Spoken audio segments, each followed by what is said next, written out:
Série Verdades Bíblicas. O tema de hoje é a essência do cristianismo. Uma senhora parou seu carro no sinal vermelho e quando o sinal ficou verde, continuou parada. O sinal mudou várias vezes, mas ela continuou esperando. Finalmente, o guarda de trânsito caminhou até o carro e perguntou-lhe educadamente: Moça, não temos nenhuma cor que a senhora goste? Pode parecer até engraçado, mas muitos também estão à procura de alguma cor. Alguns seguem o arco-íris em busca do pote de ouro. Outros estão empolgados pelas cores da vida noturna. Há aqueles que buscam a fama na esperança de encontrar realização nos aplausos da multidão.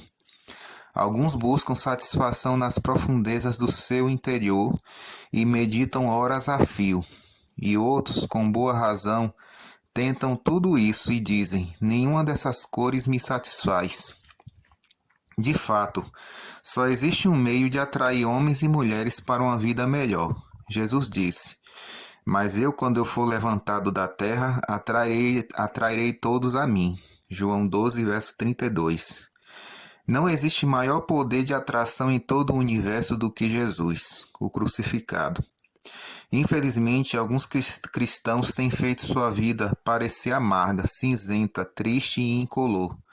Aqueles que olham para eles dizem: Eu já sou infeliz o bastante, não preciso disso. Uma garotinha chamada Márcia e seu vizinho Joel estavam brincando de desenhar no quintal. Ficaram ocupados durante alguns minutos com uns lápis de cor, quando Márcia olhou para o desenho de Joel. Que desenho mais bobo! Não é bobo, não.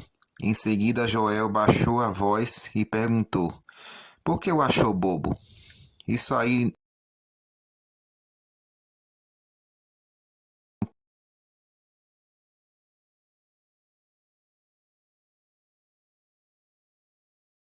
não sabe que as pessoas são tristes na igreja. São mesmo?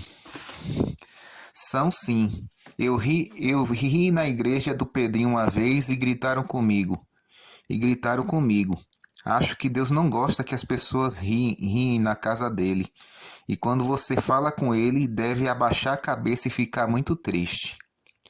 Sem dúvida, muitas pessoas têm a noção de que Deus não quer que você sorria, que a felicidade é totalmente proibida e que ser cristão significa ser sentenciado a uma vida de muita tristeza. Por outro lado, nem todos os cristãos representam mal o seu Senhor. O professor Josh McDowell nos diz que, em sua juventude, resistiu durante anos aos apelos do Senhor, mas uma coisa sempre o perturbava. Os cristãos que conheciam eram irritantemente felizes. Essa felicidade não existe no coração de alguém disposto a desistir assim que as coisas ficam difíceis. O crente pela metade é infeliz, pois acha o caminho difícil e restritivo. O cristão dividido que tenta escurecer suas cores e turvar sua lealdade na esperança de que ninguém saiba de que lado ele está. O apóstolo Paulo enumera o fruto do Espírito, as qualidades da verdadeira vida cristã. Mas o fruto do Espírito é amor, alegria, paz, paciência, amabilidade, bondade, fidelidade, mansidão e domínio próprio. Contra essas coisas não há lei. Gálatas 5, versos 22 e 23. Todos querem essas qualidades, mas onde encontrá-las? Elas são a dádiva do Espírito Santo aos cristãos genuínos. Isso quer dizer que um compromisso com Cristo provocará mudanças. A experiência cristã do novo nascimento é realmente genuína quando faz diferença na pessoa e em seu estilo de vida. O apóstolo Pedro comenta a respeito disso. A beleza de vocês não deve estar nos enfeites exteriores, como cabelos trançados e joias de ouro ou roupas finas. Ao contrário, esteja no seu interior, que não perece, beleza demonstrada num espírito dócil e tranquilo, que é de grande valor para Deus. 1 Pedro 3, versículo 3 e 4. Os diamantes podem ser comprados e vendidos, mas a beleza do caráter, o adorno interior, não tem preço. É com o artificialismo que Pedro está preocupado. Por que o cristão se tornaria artificial se Deus tem dado tanta beleza natural para cultivar? A conversão verdadeira inevitavelmente transformará o modo da pessoa viver. Não fará diferença só em seu comportamento, mas também em sua postura interior. Dificilmente suas escolhas serão as mesmas de antigamente. Sua vida não será norteada por motivos egoístas, mas por um discernimento cristão. Encontramos um princípio geral bastante útil. Finalmente, irmãos, tudo que for verdadeiro, tudo que for nobre, tudo que for correto, tudo que for puro, tudo que for amável, tudo que for de boa fama, se houver algo de excelente ou digno de louvor, pensem nessas coisas. Filipenses 4, versículo 8. Aquilo que você pensa determina sua ação. O novo nascimento alterará nossa forma de viver. Costumes deturpados darão lugar a hábitos saudáveis, provocando um adequado equilíbrio entre corpo, mente e espírito. Haverá um novo critério relativo à alimentação, à prática de exercícios, à regularidade no sono e etc. Evitaremos qualquer coisa que ameace destruir a saúde. A verdadeira conversão levará a mudanças significativas. O amor se reflete na prática, na ação. Tudo que é feito com amor não é um peso. Deus não nos pedirá para desistirmos de nada que nos faça bem. Adoramos um Deus exuberante no uso de cores e desenhos. Veja como o pôr do sol é original cada tarde. Observe os pássaros com as cores brilhando à luz do sol. Note as árvores com suas folhas balançando e enfeitando os campos. Sem dúvida, o Criador ama a cor e o brilho, a textura e o desenho. Não temos nada a temer. É Ele quem dá vida a toda a criação. Ele espalha cores por todas as estações do ano. Este é o Deus que adoramos. Ele não tem nenhuma cor que você goste? O Pai Celeste nunca lhe pede demais, apenas uma pequena parte das riquezas que Ele colocou à sua disposição.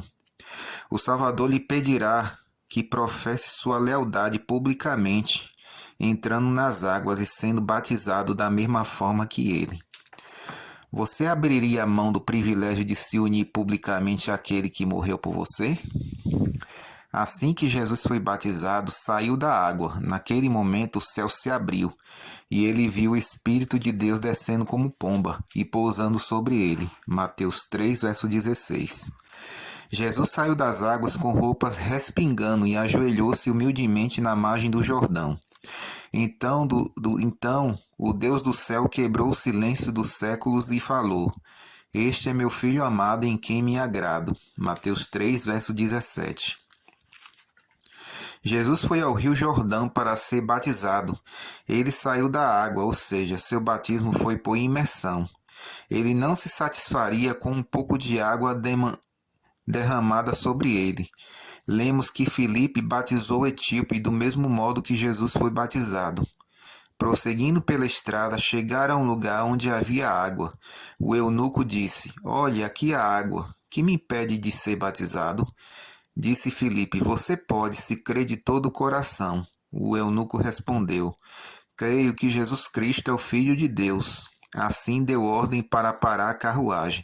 Então Filipe e o eunuco desceram a água e Filipe o batizou. Quando saíram da água, o Espírito do Senhor arrebatou Filipe repentinamente. O eunuco não o viu mais e, cheio de alegria, seguiu seu caminho. Atos 8, versos 36 a 39. Note essas palavras: Eis aqui água, desceram a água, saíram da água. Isso é imersão. E o que foi necessário antes desse homem ser batizado? Precisou ele crer. O que isso nos diz sobre o batismo de bebês? Um bebê pode crer? Uma criança sim, mas não um bebê. Ele ainda nem sequer sabe quem é Jesus. Ou vocês não sabem que todos nós que fomos batizados em Cristo Jesus, fomos batizados em sua morte?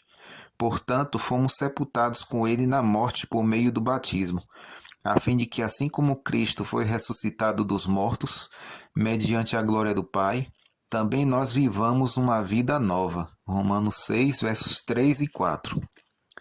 Qualquer método de batismo, a não ser o de imersão, pode representar adequadamente a morte, o enterro e a ressurreição de nosso Senhor? Que privilégio estar unido com nosso Senhor numa cerimônia tão significativa. Agora é o melhor momento para você tomar a decisão de seguir o Senhor nesse rito sagrado. O apóstolo João, que vivia mais próximo do Senhor Jesus, descreveu os acontecimentos da última noite do Salvador com os discípulos antes da crucifixão. Ele deve ter descrito aquelas cenas com detalhes, repetidas vezes aos primeiros cristãos. Ele contou como Jesus repartiu com eles o pão, representando seu corpo, que horas depois seria partido por nós. Contou também como distribuiu entre eles o puro suco de uva não fermentado, representando o sangue com o qual ele compraria o direito de nos perdoar. Os discípulos não tinham entendido muito bem essas coisas naquele momento. Mais tarde, porém, esses símbolos passaram a ter um profundo significado para eles. Façam isto em memória de mim. Lucas 22:19, disse Jesus. Os primeiros cristãos valorizavam tanto o privilégio do serviço da comunhão que fizeram dela parte de suas reuniões. Aconteceu uma coisa memorável nessa noite de quinta-feira que deixou uma cicatriz no coração de João. Ele não podia contá-la com costumeira facilidade. Era costume do anfitrião prover um criado para lavar a poeira dos pés dos hóspedes, mas naquela noite de Páscoa, ninguém se lembrou de conseguir um servo. De repente, chegou o momento desagradável. Cada um dos discípulos teve a convicção que deveria realizar a tarefa, mas respondeu em seu íntimo: Não, eu não. Talvez outro. Eu é que não vou fazer esse serviço humilhante. E enquanto hesitavam, o próprio Jesus, o Senhor do céu e da terra, pegou uma toalha, ajoelhou-se e começou a lavar os pés deles. Eles ficaram arrasados pelo sentimento de culpa. Jesus, o Senhor, estava fazendo o que eles deveriam fazer, mas tiveram orgulho demais. Isso deixou uma cicatriz em cada coração. John D. Barr, na revista Insight, conta como ele e sua esposa chegaram à Tailândia há alguns anos, como jovens missionários. Uma das primeiras coisas que John aprendeu relacionava-se com a etiqueta em relação aos pés. Na Tailândia, não se balança os pés, nem se aponta para nada com os pés. Seu hábito de cruzar as pernas com um sapato tamanho 42 balançando no espaço foi considerado terrivelmente rude. Ele percebeu o quanto sua atitude era grave quando foi advertido no tribunal para manter os dois pés no chão durante a audiência. Essa aversão por pés entrava em todas as conversas. Qualquer menção ao pé ou mesmo à canela era um tabu. Com o passar do tempo, John estava ansioso para falar às pessoas sobre a cruz do Calvário, mas a história não funcionou como ele esperava. Para pessoas que creem na reencarnação com múltiplas mortes e nascimentos, o que poderia haver de tão especial na morte e ressurreição de Cristo? Sem dúvida, ele deveria ter feito coisas horríveis em uma outra vida para sofrer uma morte tão horrível. Mas como explicar a cruz a um budista?